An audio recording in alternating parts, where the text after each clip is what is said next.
Saturday, June the 17th, 2017, and once again I'm back out in Bedfordshire, my locality, doing a free walk 264, which is 12 miles between here, Sandy in Bedfordshire, home of the RSPB, down to Biggleswade. Absolutely glorious weather. Tad on the warm side, truth be told, but can't complain. That collection of trees up there is the onward destination towards the lodge, which is pretty much what Sandy's known for. Temperature today is due to hit about 28, which, as I say, is pretty warm. It's about 12:15 now. So based on my last 12 miler, should be back here about 5:30, I should think. All being well, let's press on. Point 2 of the text, and I notice we're walking along something called the Greensand Cycleway, just prior to the footbridge mentioned in the text. There is said bridge, and we're now following the Greensand Ridge Walk, which you will recall from my last walk over in Flitwick. Like the fair's in town, and immediately in front of that, next to the walk, looks like another development's going to be going up. And this is a tributary of the River Ivel. Not much different to that house there, I wouldn't imagine, with its very eco-friendly solar panelled roof and solar panels on the wall, probably providing water and heat. Okay, at this point we have a choice. We can either go through this metal gate, follow the river, or stay on the tarmac, play safe. As the weather's pretty decent today and it's not wet, I shall be adventurous. Let's try this one. Contrary to what's suggested in the text, the footpath, even in the height of summer, 4 days away from Midsummer's Day, it's not overgrown thus far. The main issue is mainly this sort of cabbage type plant, which I've got no idea what it is, but yes, it's sort of like a wild rhubarb looking thing. I'm sure someone will tell me what it is. But yeah, that's the main issue at foot level. Very similar terrain to Flitwick Walk, with these lovely young willows here.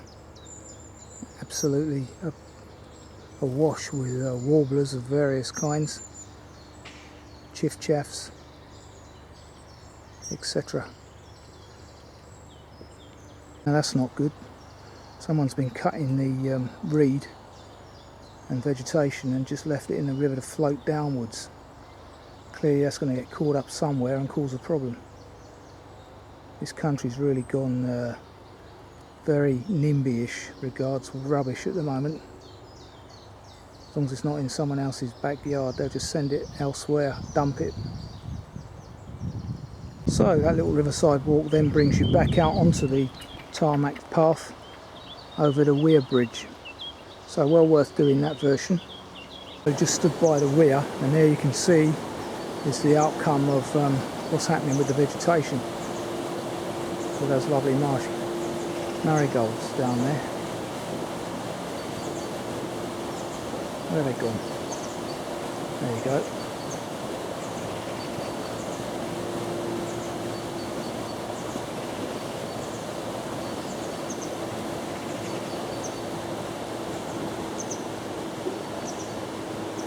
Interesting collection of weeds down there.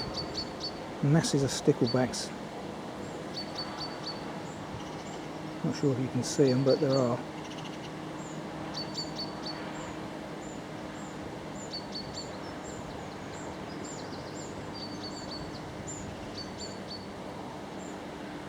Dragonflies, damselflies, and I bet there are kingfishers here.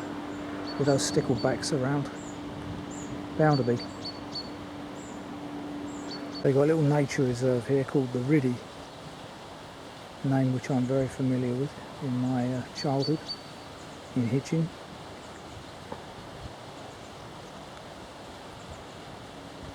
Apparently there's water voles, orange tips, grey herons, but no mention of kingfishers there, which I'd be surprised about. Anyway, I do believe the text tells us to continue straight on.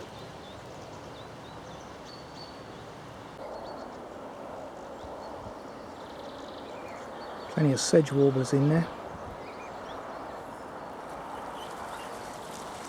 All these ducks coming down the, they all think I got bred, no doubt. Mother and her ducklings. Sorry, but I got nothing. Jesus, look at them.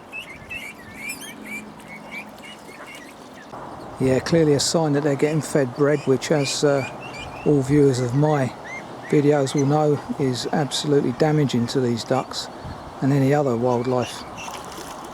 They're just not designed for it. I think I read somewhere that peas and beans are what you should be giving them. Soft ones, of course. Walking past Beaston Methodist Church, erected in 1865.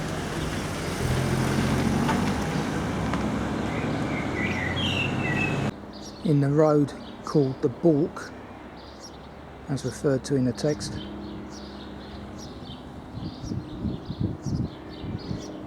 Now, quite amazingly, having come out of that quiet reserve, you're confronted by the busy A1. We're on this footbridge, which gives us opportunity to view Sandy Heath television transmitter there. That being the highest point in Bedfordshire, I do believe.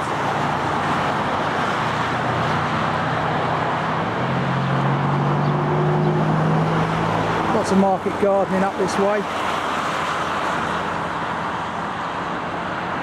Following something also called the North Beds Heritage Trail, which you can Google, as well as our trusty Greensand Ridge Walk, which continues down this alleyway. Interesting map here of all the trees on Beaston Village Green in 2003. Wonder how many currently remain. Got everything from alder, cut-leafed alder, Italian alder, right through to weeping willow. Incredible. The site is well mapped out, with each variety of tree lettered and identified. And there is the said green, which is rather pleasant.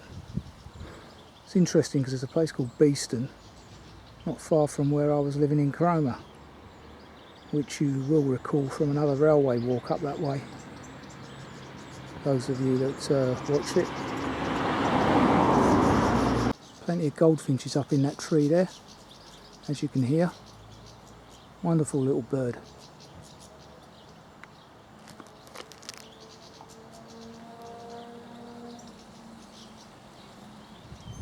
And there is one of the said little critters.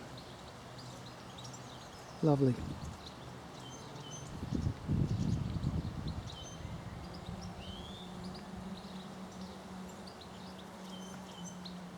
Onward journey here is along the Greensand Ridge Walk to Northill, 1 3/4 miles.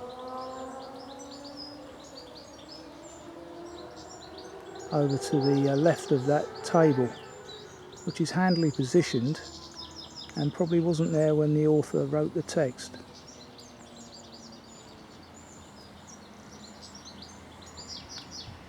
Here you go, in memory of Penny Cope. No date, unfortunately, but as you can see, very new. Thanks, Penny.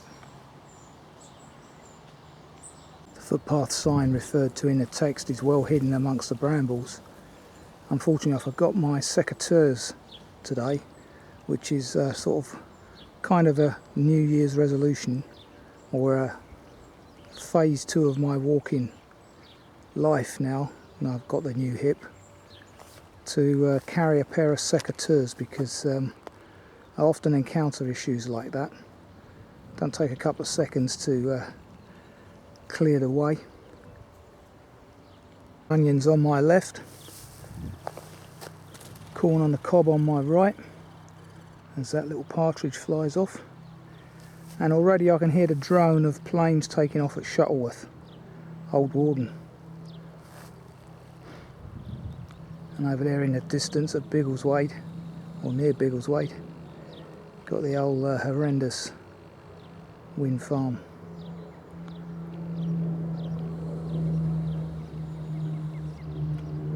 Looks like I might get a bit of a dampening in a minute, as long as there's no chemicals in it, which I suspect there is. I won't be too worried. A lapwing over there, good grief. Very rare sight these days. And I think there must be a display going on at Old Warden, because there's a lot of old planes dive bombing and doing loop-de-loops. There is said lapwing. If I can get a focus on him. He's flying around in a circle above me. Difficult to film. Anyway. The reason he's trying to distract me, or she, is because there's a youngster calling in the field down below here, as you may hear. So clearly there's a nest. Lovely to see, because lapwings, which were so common once upon a time, are now very rare. Probably a lot to do with the chemical. There you go.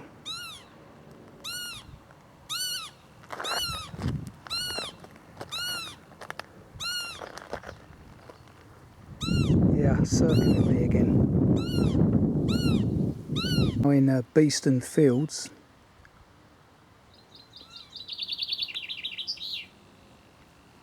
Lovely sight, those lapwings. And now they believe I'm far enough away. They've both settled down in the field. Excellent. So the footpath runs between the middle of this rock and the information board. Not sure what's inscribed on there, but it looks like a bit of sandstone. So in the cool of these trees. Point 7 of the text refers to a footpath marker there on the right, I believe, but there isn't any post at the moment. Simply a sign saying keep out wildlife nesting. So onwards and upwards.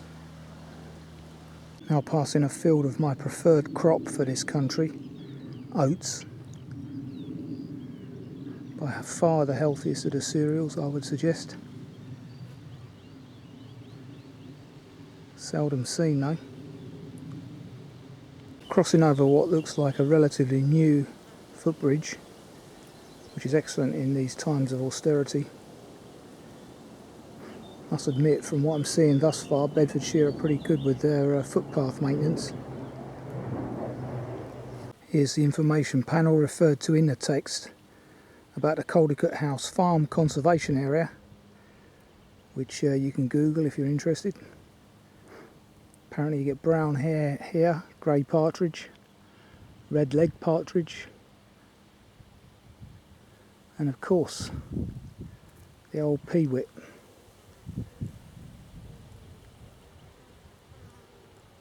Little calendar down the bottom there of the grey partridge year.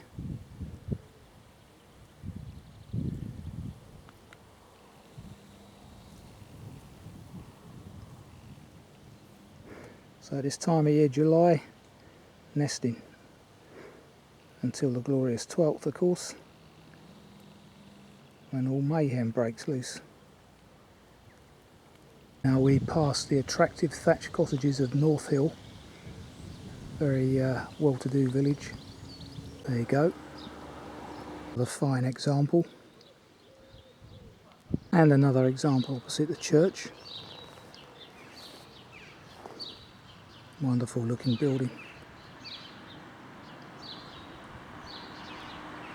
Another information panel about the Greensand Ridge Walk.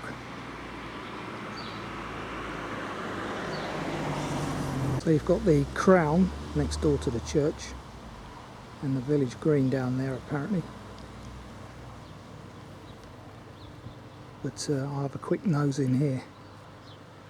I'm not going to have lunch here, which was my early intention. It's about 1:30 now, so it's about time, but I'm going to press on.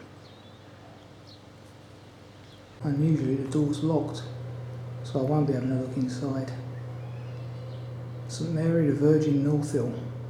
This is nice and cool here. Wonderful clock, which is incorrectly timing.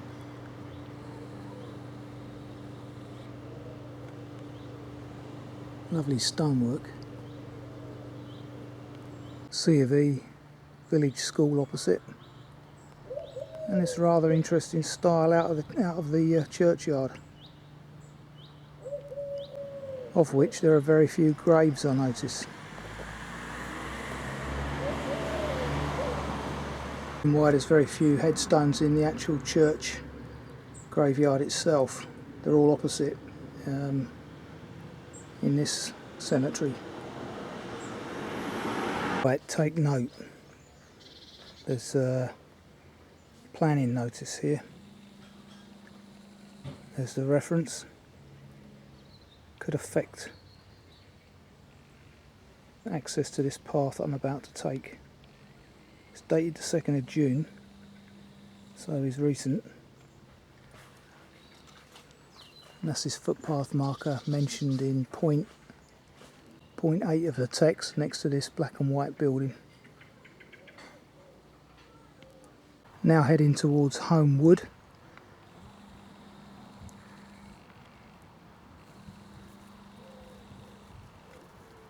Point 9 of the text. You don't go left here along the permissive path next to the river, but thankfully at this time of day we enter the cool of this nice wood. Perfect timing. The old heron's just taken off out of the water here, giving me the eye. He's up on that branch. Don't think you can see him now. Anyway.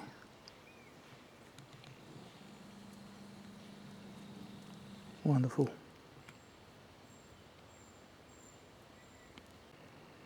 There he is. As I say, waiting for my departure. Not often you see a heron stuck up in a tree.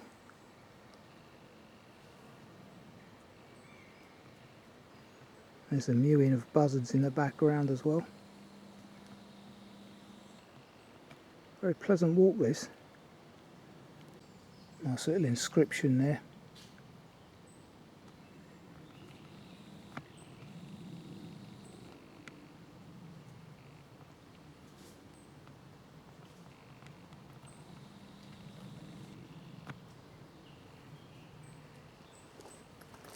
It is massively cooler already.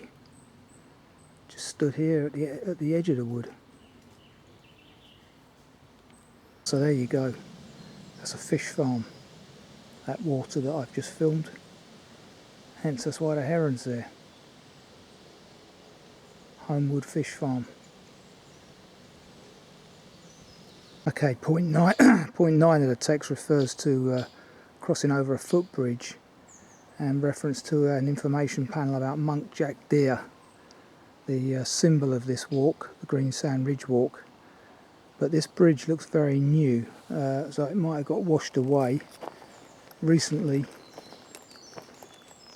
There's a new ditch underneath it, sandbags, but no information board. So slight update there.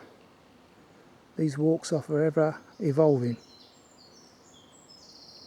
Again, since the text was written, the vegetation's been cleared and the ditch cleaned out, so consequently the easily missed footpath marker on the left is now obvious, and the T-junction is up there ahead of it, beyond it. So, continue through the woods. Like these little meandering paths through woodland, they're what walking's all about to me. Bird song, nice and cool on a hot summer's day. Lovely verdant greens, wonderful. Of course the birds will very, very shortly be disappearing to shed their plumage. The molting season begins and the world goes quiet somewhat, but it hasn't quite happened just yet, albeit that we're near Midsummer's Day. Seems like there might be a little footbridge missing there, because in winter that could be full of water, that ditch, and there's no bridge.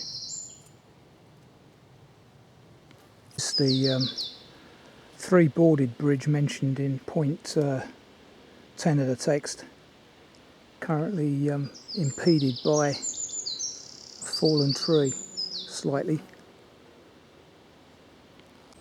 You have been warned. Luckily my onward journey's right.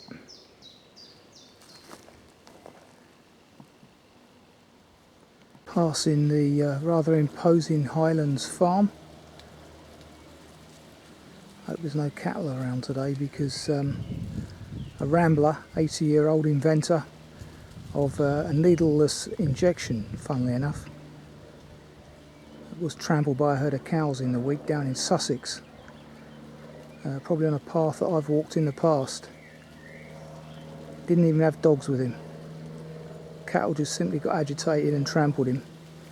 He was on his own, as I am. No dogs. Bet they were Herefords, Frisians. An old biplane coming out of Old Warden.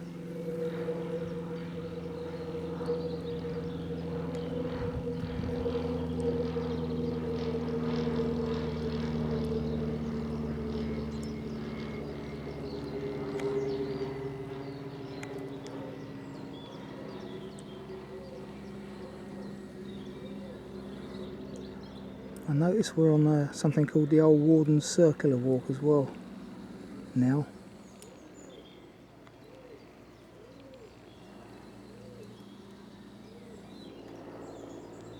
There goes another. A better view of this one. It's to my side, that's why.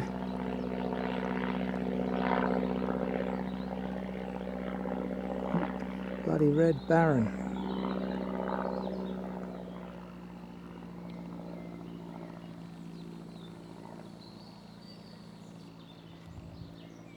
Wonderful wildflower meadow here.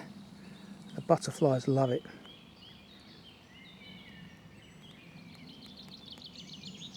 As I walk through it, they're flittering up out of the flowers everywhere.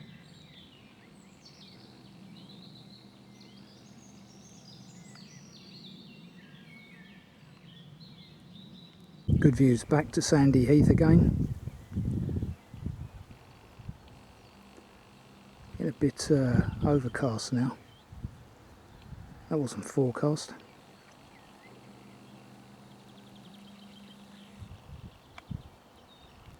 Point 13 of the text.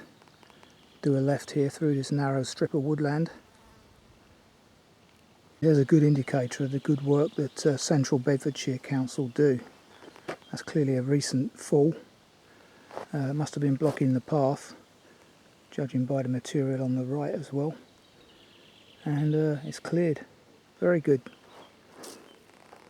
And these little woodland pieces of walk are a very welcome relief from the heat. Excellent. Interesting use of straw bales. 14. Here's the footpath marker on the left. There's the onward journey right through open fields. So back into the heat. Over there on the right If you can hear me above this biplane, you've got Cardington, where they make the airships. As far as I know, they're the only two storage units big enough to house these airships, and that's where the current one is currently based. Recently on the news, I believe. Got a restaurant on board and everything. Anyway, that's just to the right of this walk.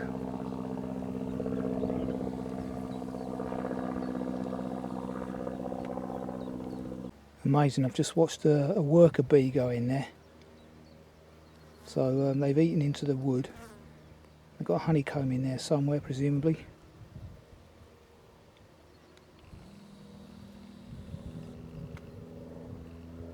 Point 15. And I do like the way Pete B writes his instructions. He numbers them, unlike Thomas. Much easier to follow when they're numbered. It's the traditional method of writing up walks, in my humble.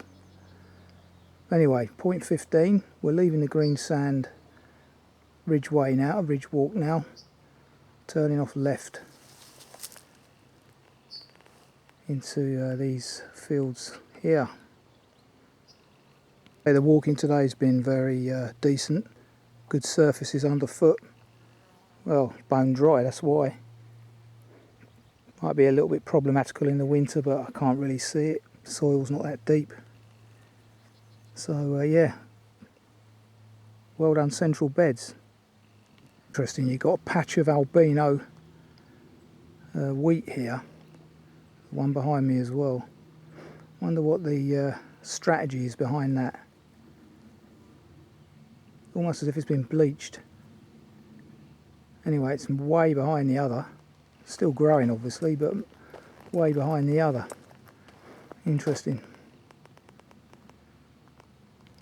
Contrary to what's indicated by the erosion there, you do not enter the wood at this point, but continue for 50 metres, turning in left, apparently. And lo and behold, the entrance to Palmer's Wood, and the bridge, as I've just noticed, is heavily frequented by squirrels, popping out to eat some corn by the looks of it. Very pleasantly cool walk. I wonder if this is bluebell territory in season. I don't see any photos of bluebells or the walk having been done at that time of year, but don't know, perhaps it's too grassy. This could certainly be a bit of a quagmire in the winter, as lots of forest operations occur in here by the looks of it. There's one of those dummy mobile masts disguised as a pine tree, which is very appropriate for this area. However, another one over to the left of it. With the coming of 5G, I hear that the masts are no bigger than a satellite dish. So technology moves on and this stuff will be obsolete, hopefully. However, bottom line is it's all Wi-Fi, and what does that do to the environment? That's the unknown quantity at the moment, as it's so relatively new. The health issues will come out probably in our generation's children. So Palmer's Wood is part of the Shuttleworth Trust, hence the commercial activity in there. Tax relief and all that. No capital gains. Amazes me how it seems to be the mighty oaks that get hit by lightning more often than not. Either that or they're the only trees strong enough to survive the force and stand up. Don't know. Just an observation I've noticed. Information panel here about Old Warden. I'm just outside the Abbey Church of St Leonard, still the Diocese of St Albans. Okay, 3 hours, 7 miles in. I'm going to have my lunch here on this very nice seat in something called Mum's Garden. So, thank you, Mum. Church is just behind me, but there are people there, so I won't bother with that just yet. Lunch is served. 10 to 4, lunch has been had. There in the distance you can see Shuttleworth College. Not sure if that's the Agricultural College or the Old Warden Airdrome. Probably the Agricultural College.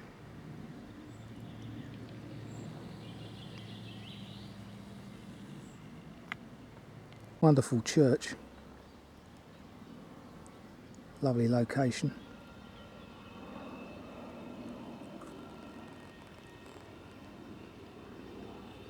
Now this church has an interesting Latin inscription above the porch. That means essentially be swifter than life. I did do Latin at O level, but that's not how I came to that conclusion. I googled it while I was having my lunch. Anyway, be swifter than life. Interesting philosophy. Let's have a nose inside. Wonderful little place. The old bell ringers. The entrance door. Lovely. Very plain and simple.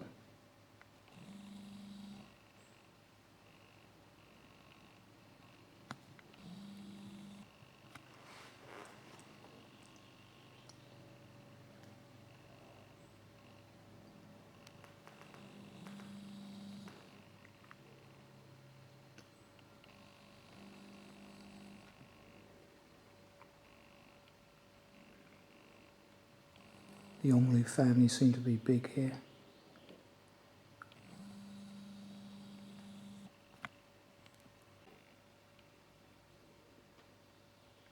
Nice way to be remembered.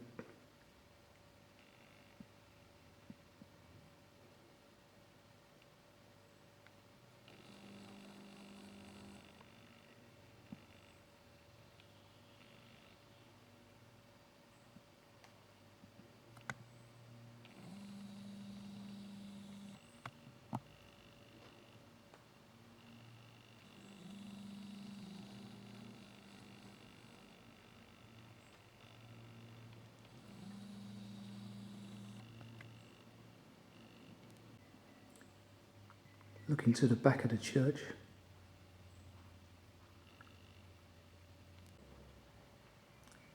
Interesting raised section there.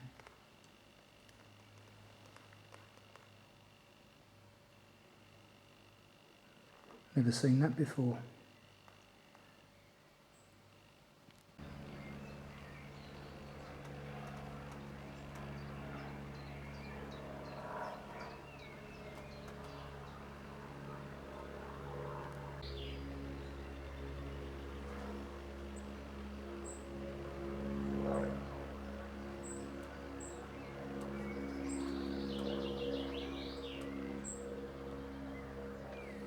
A couple of inscriptions in the porch here.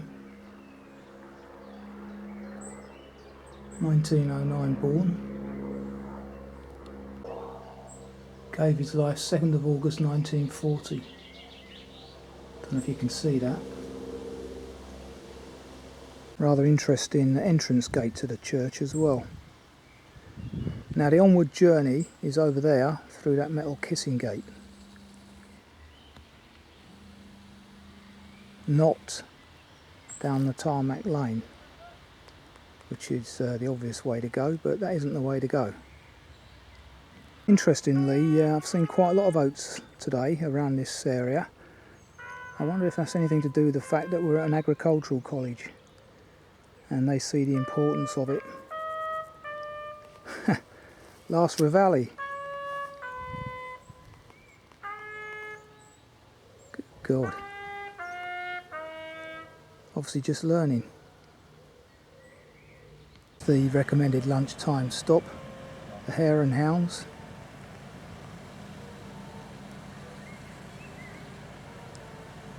Charles Wells, well-known Bedford brewer.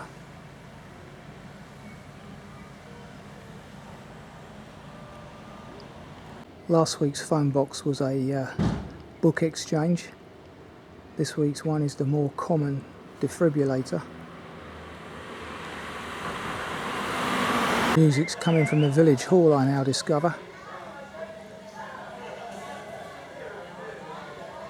1901. Little's changed here in that time, I bet. War memorial next door to it. R.I.P. one and all. Newly thatched cottage with owl on the roof as well.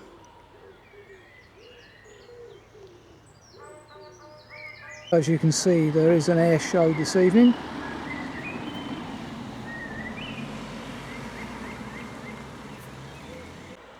Village sign.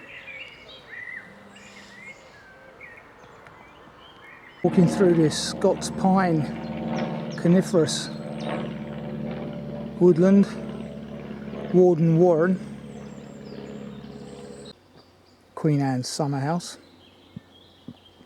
restored in 2008-9 by the Landmark Trust. Google that if you so wish.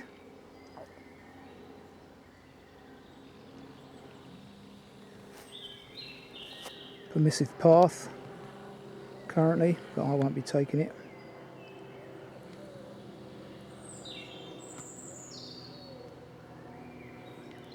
Information panel here about Keeper's Cottage. All about when Joseph Shuttleworth bought the Old Warden estate in 1872.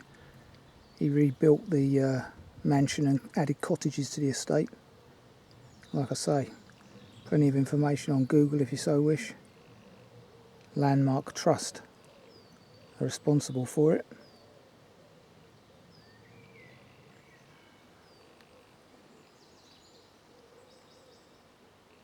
Bit of road walking here, but luckily it's not too busy. Point 18 of the text. Each passing week sees the barley turning rapidly.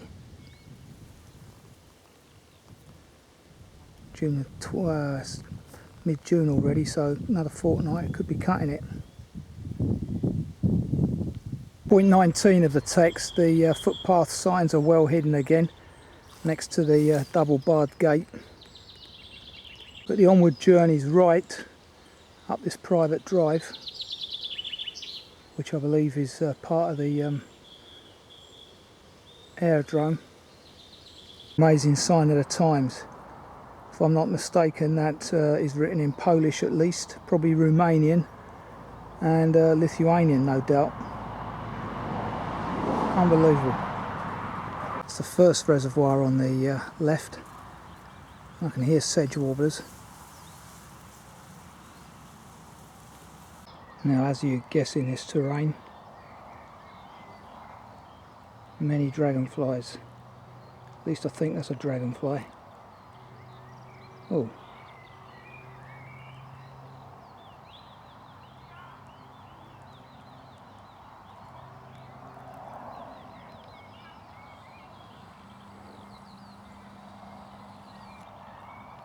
So there's the large reservoir on the right, former quarry working. What's in it I'm not sure, or what it was rather, I'm not sure. Number of brickworks in the area, but not sure it was that.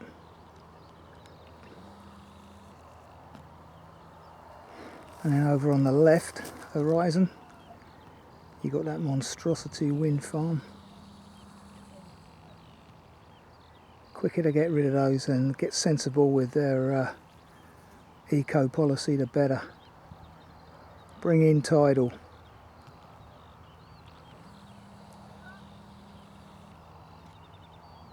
It's been very good here and given us quite a broad track through this field of, yet again, oats. So maybe the demand for oats is increasing through all our porridge and oaty bix and what have you. And the farmers are responding. Good on them. So having just crossed Gypsy Lane, got the busy A1 ahead of us again, got to get over that or under it. And there is another water cannon which I'm going to have to time very well to avoid a soaking. Ground is bone dry though. Okay, coming up to the A1 there, and you've got a choice of 5 tunnels apparently to go through.